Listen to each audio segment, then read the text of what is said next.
বাদ দিয়া নামাজ পড়লেও গুনাহ। নবীর তরিকা বাদ দিয়া নামাজ কেমনে? আল্লাহু আকবার।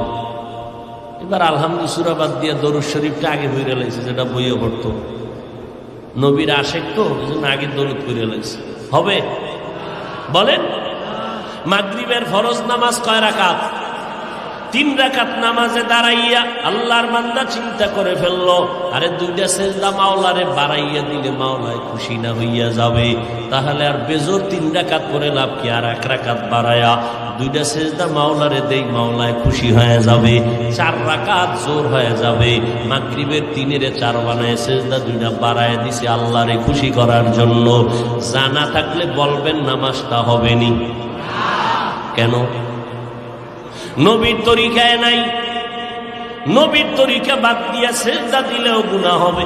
আর নবীর তরিকায় খানা খাবেন সওয়াব, বাথরুমে যাবেন সওয়াব। নবীর তরিকায় যত আমল করবেন সওয়াব।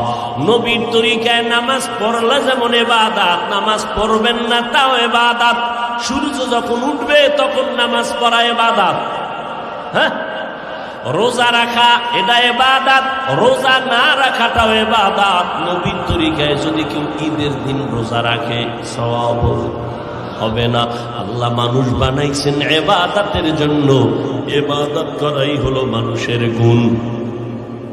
মানুষের গুণ কি? এখন ইবাদতটা করবেন কেমনে? নিয়ম জানা লাগবে। নিয়ম জানানোর জন্যই হলো কোরআনুল কারীম।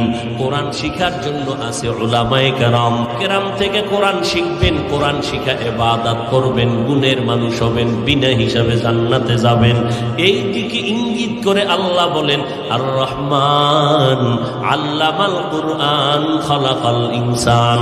যারা কোরআন শিখা ইবাদত করবা, গুণের মানুষ হবা, আমি আল্লাহ তাদেরকে মানুষ বলে জান্নাত দিয়ে দিব।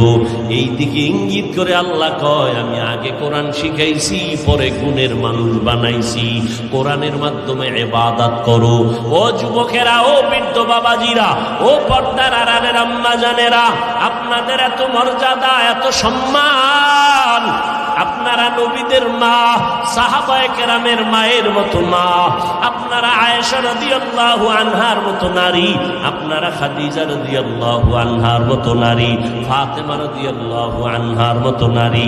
আপনাদের এত মর্যাদা। মারিয়াম আলাইহিস সালামের মতো আপনাদের সম্মান। মারিয়াম আলাইহিস সালামের এত সম্মান।